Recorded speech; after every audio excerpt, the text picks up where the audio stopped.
Looking to mark plastics with precision and efficiency? Let's compare fiber laser and UV laser marking machines. Fiber lasers excel on hard plastics like PP, PA, POM, TPU, PE, PC, and PVC, delivering deep, high-contrast marks with excellent durability. They're fast, cost-effective, and ideal for high-volume production, though they generate more heat and may require ventilation for certain plastics.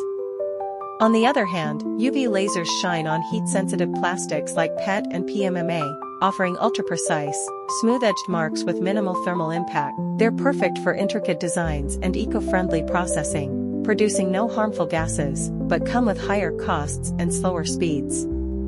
Both are flexible, supporting complex patterns and automation. Choose fiber for speed and affordability in robust applications, or UV for precision and eco-conscious marking. Visit domematerials.com to learn more and find the right laser for your plastic marking needs.